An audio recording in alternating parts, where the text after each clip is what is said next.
Well, Governor, welcome. We're so thrilled to have you here with us today. Thank you. What a year we've been through. It's just unbelievable, right? Yes, talk about this last year. Yeah, well, first of all, it's hard to believe that it's almost a year. We had our first 3 confirmed cases on March 8th, a year ago. And we've learned so much over this past year, and it's been an evolving process as we've moved through it. But, Iowa is blessed. We entered into the pandemic in a very strong position. Unemployment was low, our economy was roaring. We had Iowans' incomes going up, and our fiscal health was really strong. And so that really did help us absorb some of the economic impact that was caused by COVID-19, and then a derecho and a drought, and the list goes on and on, some civil Right. unrest. So The top I think 10 we hits, checked right. checked about every box this last year. So from that perspective, we were very fortunate, and I think we're coming back really strong. We kept over 80% of our economy open in a safe and responsible way. We did that because Iowa feeds the world. 10% of the nation's food supply comes from our farmers and producers right here in the state, and so it was critical that we kept that food supply chain moving, and groceries, our meat in the grocery store and on the tables of families across this country.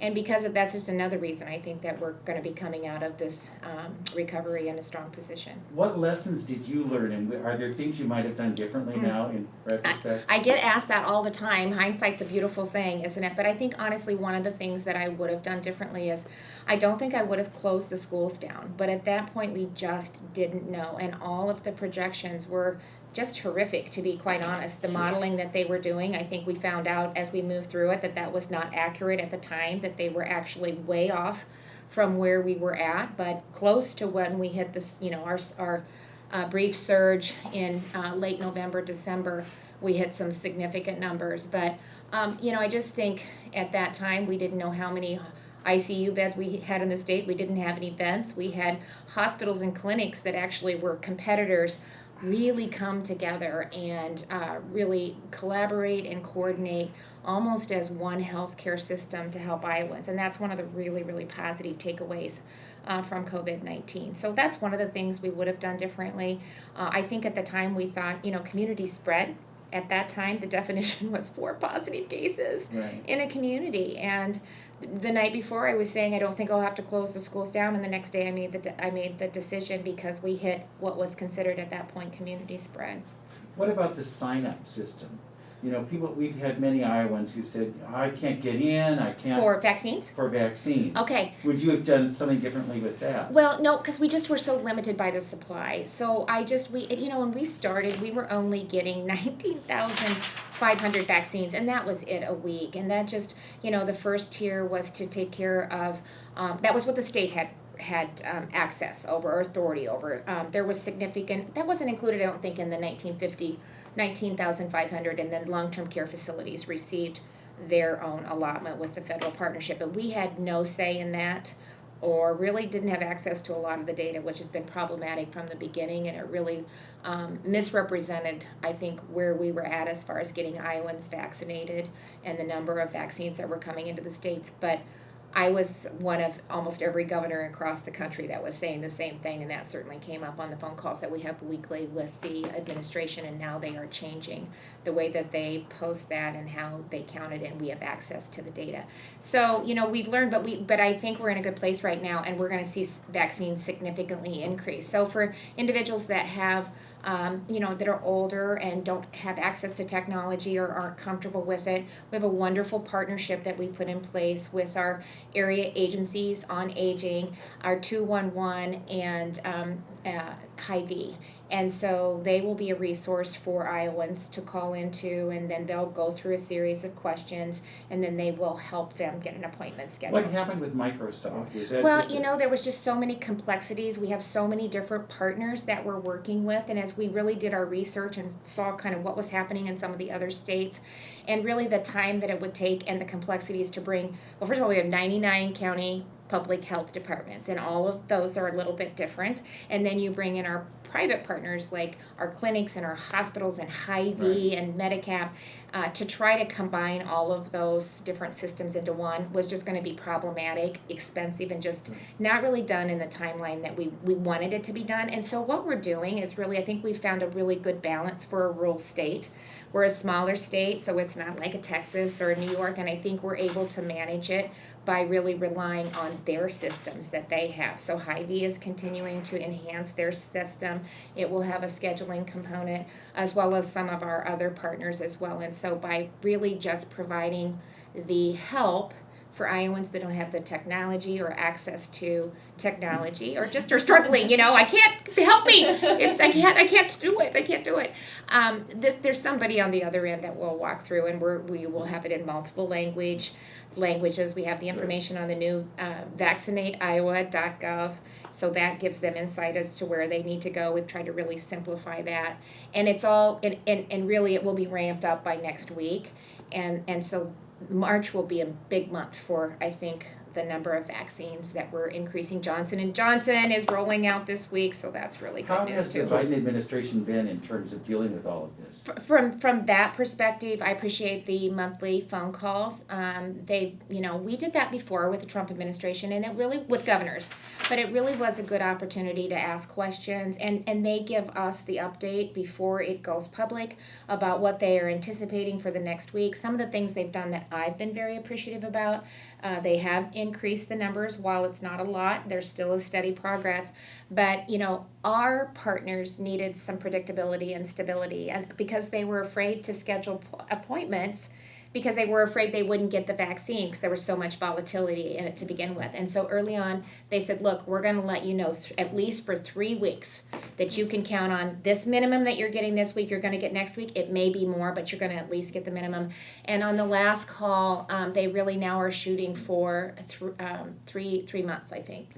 3 months. So that's really good news too, because then people won't be fearful about, scheduling those appointments and moving Iowans through, because we do not want to be setting on vaccine. We want to make sure that we're getting that in the arms of Iowans. But you mentioned the Microsoft maybe not being a good fit because Iowa's a rural state, but your good friend in Nebraska, Governor Pete Ricketts, has done just that through Microsoft, and they're having, by all accounts, good success. And I mentioned about the distribution that as of last week, some of the tracking sites were showing Iowa 46th, 47th, and are you saying that's entirely because of the amount of vaccine we're not getting as much as other states, or is that more a problem in the distribution here in the state? No, I think we've changed that. At first, we were a little bit slow in getting the distribution out. We were towards, more toward the bottom. What I'm saying is a lot of that had to do with the long-term care partnership. That was a federal partnership. CDC was not breaking out the number of doses that were going into the long-term care partnership, which was CVS and Walgreens. And it was included in the doses that were allocated to the state for us to distribute to all 99 counties and into Iowans. And so the problem with that was it was really slow to roll out. They weren't getting it scheduled. They were setting on unused doses. Finally, I called the CEO of Walgreens and CVS, and I said, look, I've talked to General Perna. They're telling us there's a significant delta between what we're sending to the state and what's actually getting allocated. But the state's allocation, we were 80%. I mean, we were getting them out. And so he said it has to be with a long-term care, and then that's when I reached out to them. And what happened with that is we got almost 60,000 doses reallocated from our long-term care partnership back to the into the state and into the arms of Iowans. I'll give you some statistics right now. I'll give you some. Well, just before Okay. you do that, wouldn't that be the case with other states that they Every- would also? So I mean, apples to apples comparison, Iowa is still 46, 47 compared to other states who are having the same problem. Well, with except for the long-term problem care. is we have more long-term care facilities than most other states on a per capita basis. Iowa ranks in the top 5, and so we had so many more long-term care facilities to get through. I'll just give you an example. We have more long-term care residents, double than what Minnesota has, and we We have double the people in long-term care. Then they have double the population. I'm saying this wrong. Then we have long-term care facilities, residents in long-term care facilities. So that's part of the reason. We just have an elderly population, and we have more nursing homes. We have about 450. And as Does far that make as- sense? I said yeah, that's so sure, funny and every I time. kinda did a Minnesota has double the population, and we have more people in long-term care facilities. There we go. And I kinda- I hope you're all with me back there. I Yeah. got it. Okay. I got it. Ugh. It's early. I started early today. That's fine, and I kind of doubled up my question, but as far as, Microsoft, it was a good fit in Nebraska, why wouldn't it? Yeah, but be it's there? different for every state. We have a phenomenal partner in Hy-Vee, and it's our largest employer in the state of Iowa. They're in communities all across the state. Pete might not have a Hy-Vee. They have a very sophisticated program that they've put in place and they've invested in. It's a private sector company, and it's an opportunity for us to partner with them. And it just truly made more sense for us to utilize those partnerships instead of overcomplicating the process and the cost, really, and then just being able to do it in a timely manner. So, but every state is going to make that decision. Some states have had problems with it too. New Jersey has had significant problems with it. And so we talked to Nebraska. Pete and I have a great working relationship, and we go back and forth on a lot of different things. And so we not only reached out to him, but we reached out to some of the other states that are looking at it too. And when we took a look at all of it, we just felt like it made for the price, it made more sense for us to not overcomplicate it and to go the route that we went. Are you looking at any kind of relief programs for Iowans in terms of, Well, Debbie's getting ready to the rent reimbursement and eviction program. It's about $195 million. We've been waiting on the final parameters that you need to put in, that we're waiting from the federal government to get those before Deb can get that out. She's ready to go. We've had it ready to go for probably several weeks now. We've just been waiting for them to give us the final requirements before we get that out, because we want to make sure that we're doing it accurately. We just finished, I think Deb just finished up the last grant program for bars and restaurants to be able to qualify for that. And then we're working on right now, we'll see what kind of, how much money we get and what this, requirements are for the money that's CARES 3.0 they're working on right now. For additional funding for a lot of people in our hospitality business. A lot of our other areas are still, are doing really, really Sure. well. It's just the hospitality interest that has been disproportionately impacted. You've made some remarks being critical of the package that the Congress is pushing through on COVID relief. Yeah. But given that Iowa is, I forget what the total, it was over $1 billion, I think. What would you? How would you? The governors will have very strong as far as oversight over how to distribute that money. Have you thought about it? Well, we don't know yet. That's not necessarily. Sometimes it will go just for revenue replacement. Now, the first time it did, where we were able to really allocate based on what the needs of the state were. What the needs of the state are, and we were able to do that, but we don't know yet what the parameters are in this one, and it's too much money.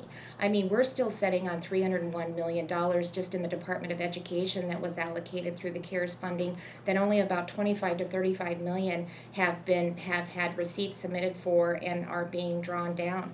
So it's way too much. It's not focused on relief. It has other areas that I think that they've added on pork that we don't, it shouldn't be included in that. And there's a cost to that. Somebody's got to pay for that at some point. And it punishes states that I think have been, very targeted in their mitigation efforts and have tried to do the right thing. As I said earlier, we ended into COVID in a good, financial position. And you shouldn't punish states that have done that, this bill tends to do that a little bit, and it's just way too much money. Well, given that even if it is too much money, you're going to receive it probably one way or the other. So I guess how do you see it? What would you like to see it used for? About the state's function? Well, first of all, as I said, we're doing really well. We're setting on $301 million right now for education. We've done a good job of, I think, in the first allocation of CARES funding. We put $101 million that went to agriculture. We did the small business loans through Deb. We did a rent eviction program. We did hospital. I put 40 million into mental health reform, which was really, really important to, make sure that we have that foundation in place and we're able to meet the needs of Iowans. We did some K-12. K-12 got its own funding, but, so we'll take a look at where the need is at, but right now our unemployment is at 3.1%. I'm actually having businesses tell me that, again, they need workers. They're growing and expanding, and they've had a great year, but they're again having a hard time finding workforce. So we don't want to be paying people to stay home when we Sure. actually have businesses that are needing employees. So we'd have to take a look at what that looks like, and there are businesses that are hurting. So please know that I'm not saying that. There still are businesses out there that need some relief, but it needs to be much more targeted. And this is a cost, we'll be paying for this for generations to come, and it needs to be focused on COVID. And so much of this relief package right now that's heading over to the Senate is not focused on COVID. Can I ask about the election Yeah. shortening period bill? I guess, I Yeah. don't know how you Yeah. term that. Are you looking at signing that? Will you sign it this week? And when people have always held us up as an example of how good an election could be done, Yeah. is that really a right thing to do to shorten the time? Yeah, so my team and I are reviewing it right now. The process is I try not to weigh in on legislation unless it's mine. Of course, Right. I weigh in a lot if it's mine as it works through the process, because that's what the legislative process is for. Then once the same bill and the same language passes both chambers, it's sent to my desk, and then the team, we go through it, we'll sit down and review it. I have not had the opportunity to do that. I do believe we lead by example. Iowa does it right, and I think, we have for some time now, and we have other states that, hold us up. But we should always be looking for opportunities to make sure that the integrity of the election is upheld, and that Iowans feel that it is, that it is being upheld and it's safe, and that it's fair, a process. So, and I think we should not be afraid to take a look at that. You mentioned that you thought there was a little excess in the relief package that they're putting through. Specifically, what would you take out of it?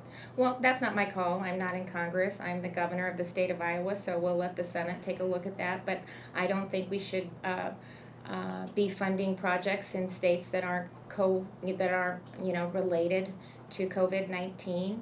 And I think that this will be the third CARES package that they put together. We just put one, they passed one in, I think it was December, and a lot of those funds haven't even been spent, and we're coming out of it. Now, we have a ways to go. People still have to be responsible and mindful, but as we are seeing our vaccine providers ramp up, we're seeing our numbers go down. States across the country are seeing their hospitalizations go down. Ours is 88, our COVID hospitalization is 88% down from where it was at a high. Our long-term care outbreaks are down about 88% from where they were at the peak of our surge in November and December, and we're seeing our days to double are now at 112, and that really speaks to virus activity in across the state. So those are really good numbers, and so I think we need to let's see where we're at and what that looks like, and then let's see where we need to maybe add some supplemental funding, and how can we be targeted in that approach.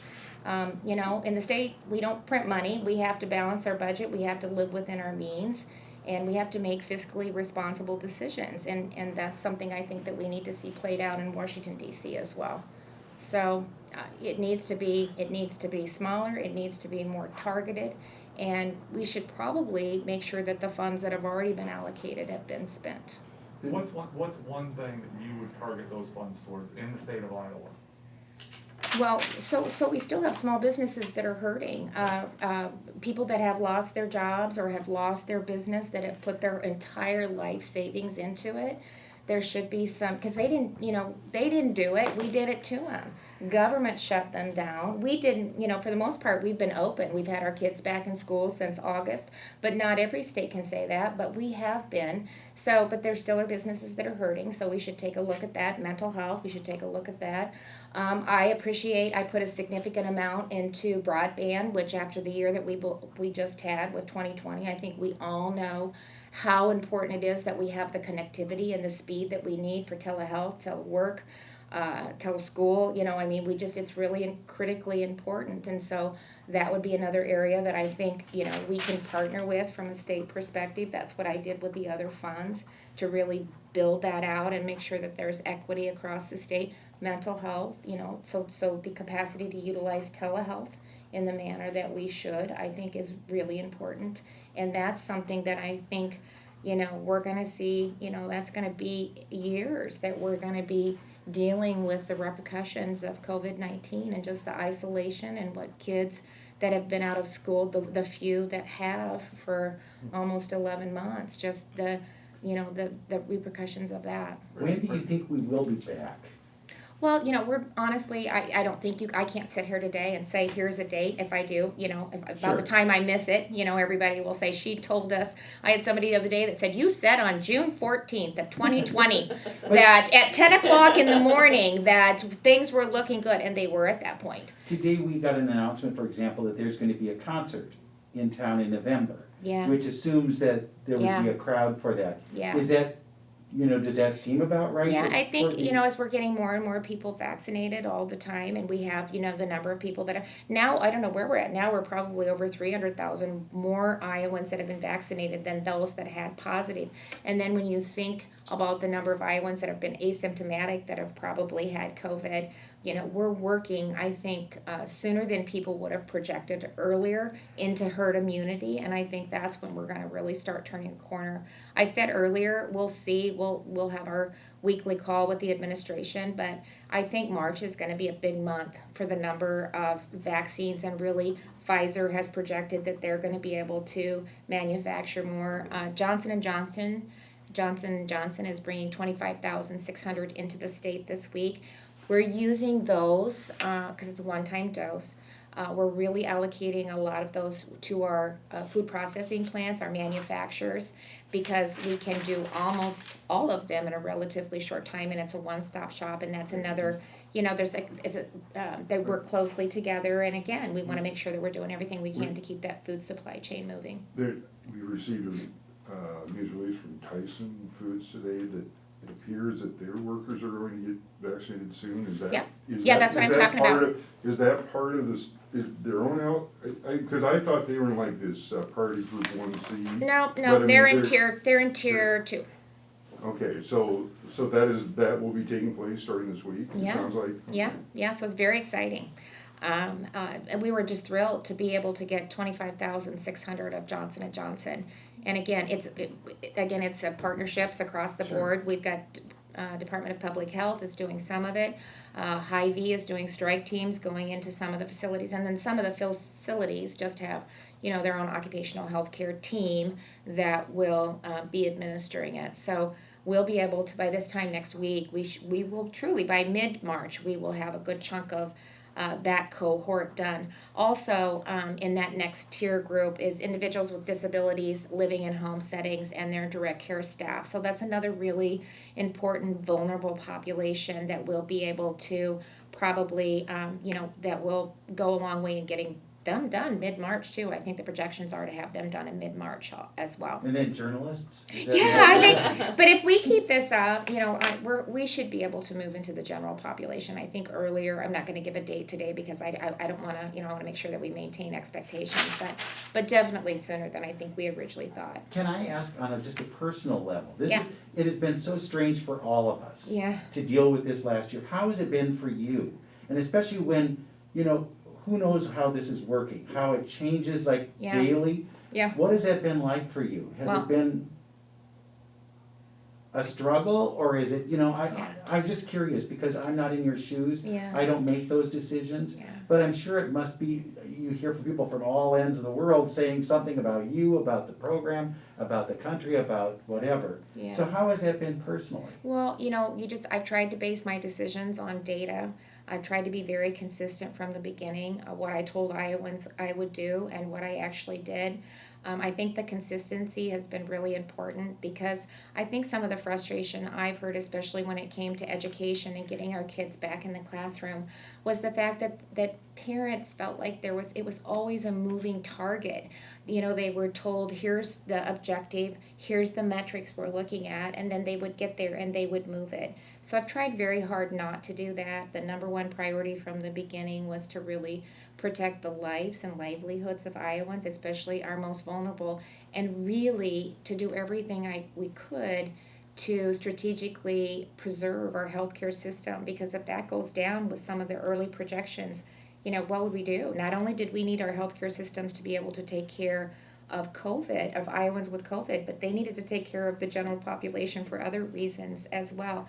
So I tell you, I have such a great team, and they have worked so hard. I mean, at the beginning, March 8th, we had our first 3. By the end of the week, we'd moved the team out to the State Emergency Operations Center. And I think that was one of the smartest things that I did, because just the coordination and the communication, and we were just there, you know, just working on it on a daily basis.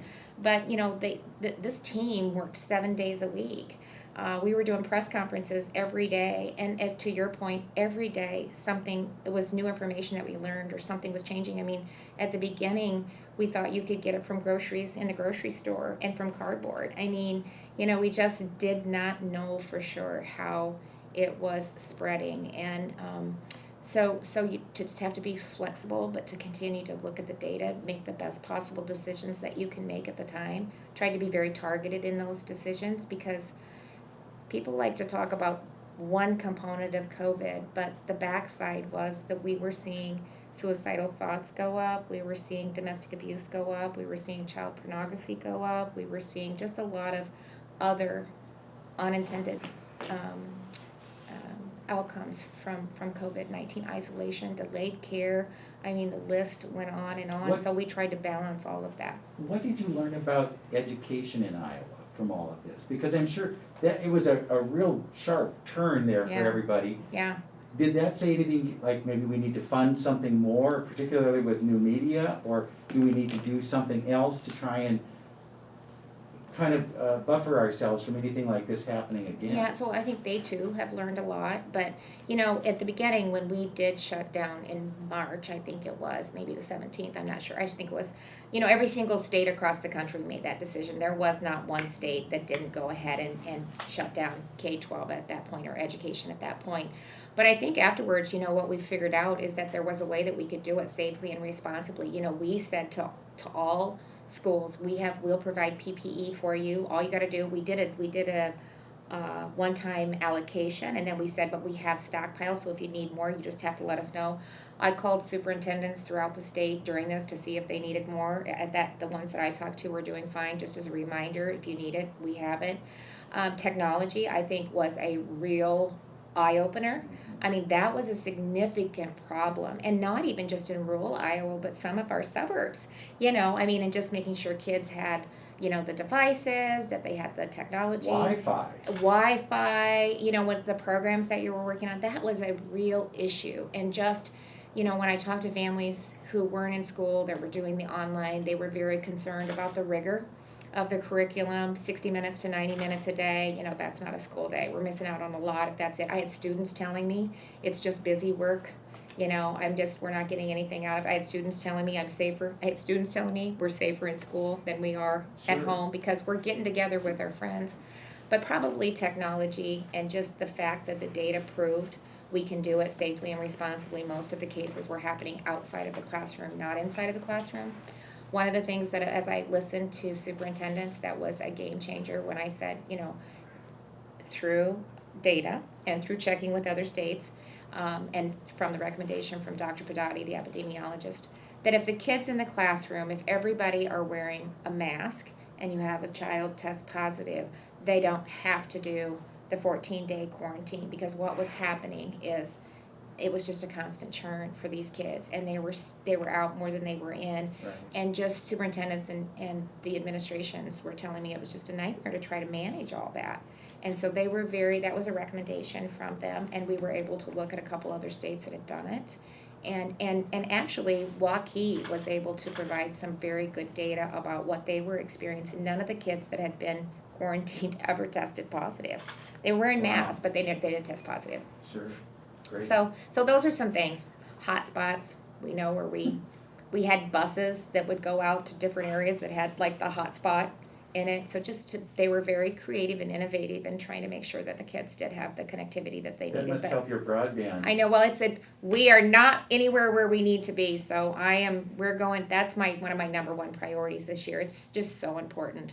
You know, when I found out when the Economic Recovery Advisory Board in their report, I knew we weren't where we need to be, but I didn't realize that we had the second slowest speed in the country, just right behind Alaska.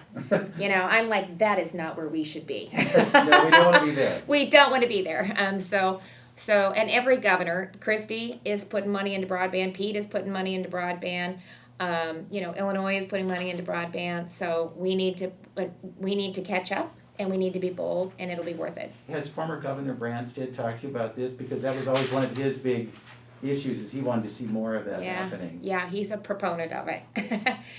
So Now he's saying, get it done. get it done. Right. Right. So and this last year certainly was an indicator from and it's telehealth.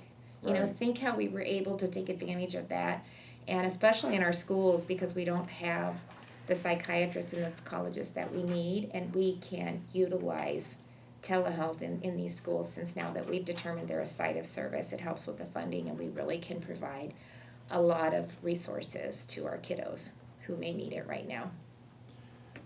I was wondering, there was this, maybe you saw it, there was a story in the Business Record last week, talking about how some potential business looking to expand and come to Iowa were concerned about some of the bills in the legislature that were saying the wrong message about the state.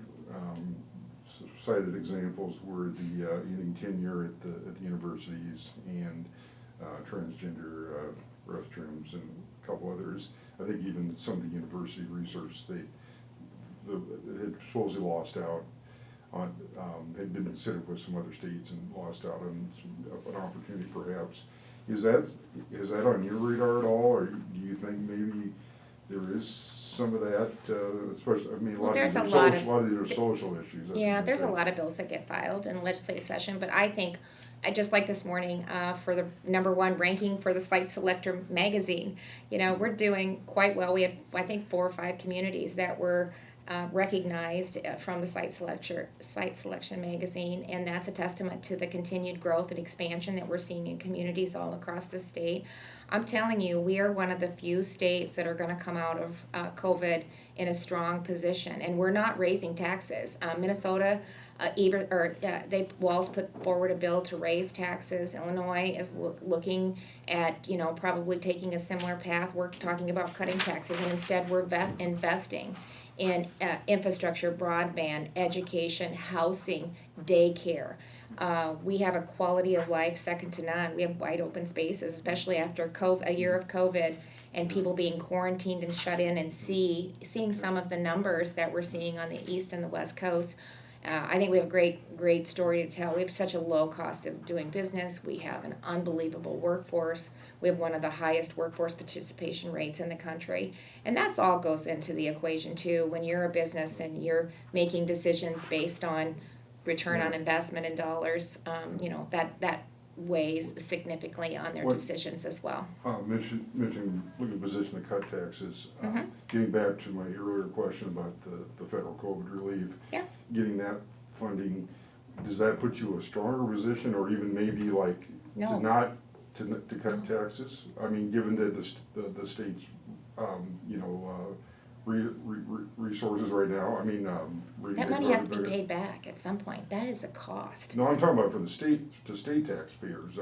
Oh, okay. Okay. I misunderstood what you're saying. Okay, I'm sorry. you say you're in a position, Iowa's in a position to cut taxes versus some other state. Yeah. Does that put Iowa in a stronger position if you receive that federal funding or maybe to not have such a large reserve and return that money to the No, we will be able to. You remember I passed the largest tax cut in the history of the state in 2018, but because we're in a year of COVID and we had some, ag prices and commodities were very volatile, were kind of volatile at that time. And so at that time we put in a triggers, we did 10% across the board cut, and then we put triggers in place to make sure that we could continue to honor our priorities, but if we were over collecting, to be able to get to get that money back in the pockets of hardworking taxpayers. And so I am proposing that we alleviate the triggers. We can do so because of the financial position that we're in. And when you look at a 2-year and a 5-year budget, we need those reserves to be able to actually implement the tax cuts. And we go from an 8 brackets down to 5, I think, and our highest rate is 6.5 versus 8.8 where we're at today. I'm those aren't exact, but I'm in the ballpark. So, it just continues to make us more competitive, especially you guys have South Dakota to the north. You know that it's important that we continue to look for ways to make our tax policy more competitive. Pete's doing the same thing. And so we need we can do that because we are growing, our economy is growing.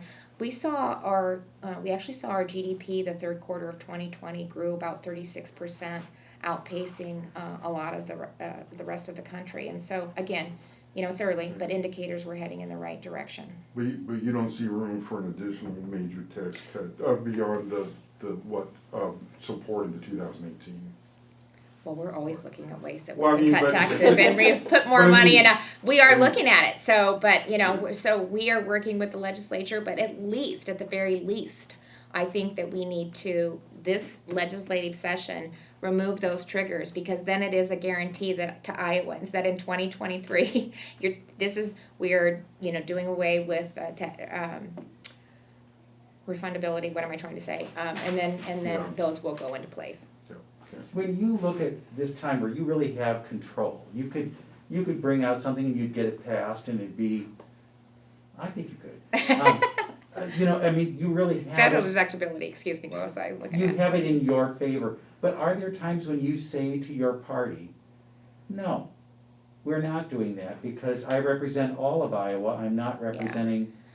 Well, we always have that conversation and discussion. I have people that, the broadband that have different ideas on how that should be allocated. And so that's just part of the legislative process. We're separate branches of government. I have an option through veto. Right. That's how that would happen. But, we try, I try to be really open and meeting with legislators, talking about policies I'm working on, talking about what we think is the direction that we need the state to be going, and this is an opportunity to really focus on that and to invest on some foundational items I think that will really set us up for prosperity for years to come.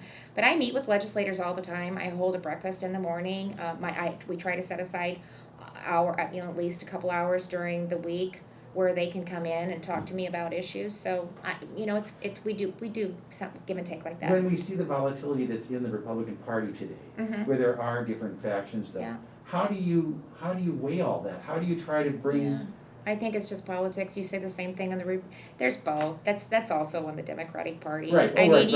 You have the both. But now people are saying things like, well, we're not going to vote for that person then if they're not going to go along with us. Yeah, so I think it's part of the process. We just came through a tough election, and I think everybody recognizes in the end that we have to unite and be one, or we're not going to be successful. But it takes a little bit of time. I think we'll get there. I think you're already starting to see some of that change and some of that healing take place. But elections are hard. There's a winner and losers, and then you've got to rebuild and just refocus. But I think in the long run, when it comes down to the next election, they recognize that we're stronger as one. Divided, we're not going to be successful, because it is a third, and we're all vying for that middle party. And so we need to make sure that we're talking about things that resonate with Iowans. Sure. And that's what I think broadband, I think daycare, I think housing, and I think education are 3 things. Parents that didn't have their kids in school were so frustrated. I did listening sessions with parents, students, administrators, teachers were on it, and just so frustrated that they didn't have the choice to put their children back in the classroom. And what about your own family? What about them? Your grandchildren, were they like, Yeah. oh, we want to be back in school? The kids wanted to be in school. I can't even tell you. I think the kids recognize me more than the parents half the time because they come up. I'm not kidding. Well, thank you. Oh, there's the governor. Oh, there's the governor. Oh, thank you for getting me back in school. They want in school. You know, they wanted to be in school. Sure. So, you know, we have to do it safely and responsibly. That is just a given. But the data supports it. The science supports it. We have data, statewide data that supports it. But parents still that have kids that have underlying conditions or a family member, you know, until we get through this, they also need the option to have that child, you know, 100% online. We didn't take any of that away. We just gave parents also the option to have their children 100% in the classroom Monday through Friday. And Iowa's leading on that, and it's the right thing to do. I just, Right. heartbreaking stories. What do you see as this will be the end, I'm sorry, we don't Okay, have to keep great. it too long. But Iowa in the next 6 months, what does that look like? Well, I'm cautiously optimistic and hopeful, and I think Iowans should be too. We really have turned a corner. Our numbers are better. The vaccine numbers are going up, and so the more people that are vaccinated, and then that when we reach that herd immunity, I think we really are. Then we really will have turned a corner, and you're just going to continue to see things open up and people feel comfortable in getting out. So I would encourage Iowans, when you get the chance to get the vaccine, to do it. We want to make sure that we're protecting ourselves as much as we can. But I think there's light at the end of the tunnel, and I really am hopeful. And I hear a lot of positive feedback from, you know, a lot of businesses that have done well this last year, and they're optimistic about the future. And so let's focus on those that aren't, that have really suffered, and make sure that we can help them get through it and maybe get their feet back on the ground, and then just look forward to that concert That's that right. you're talking You're about. so gonna be there. Can you come? to getting back to that. I know. You know, people need it. They need it. I think we learned a lot about ourselves during this last year, and I think we learned what mattered most. Yeah. But I also think we learned that we didn't always need what we thought we needed. Yeah. So Yeah. it's just, That's a good statement. it's a strange kind of time, but as bad as it was, I think it did give us something. Yeah, I've learned a lot. Learned to be grateful for the small things, right? Thank you so much. We Yeah. appreciate your time today. Thank you. Thank you. Okay, thank you. Hey, I was going to tell you. So we're today. Well, this was probably yesterday's. We vaccinated more than 700,000 Iowans. So, 65 and up, at least 67% have had at least one dose, and Iowans 18 to 64 we're at 19%. So I mean, again, we're moving in the right direction. We still have a ways to go, but gosh, 67% was just barely at 60 last Did you week. get I both of think your shots already? I have not been vaccinated yet. Why not? Well, I'm going to. I just did not want to get in front of Oh, my healthcare workers, and then, you know, the long-term care. That's such a vulnerable population.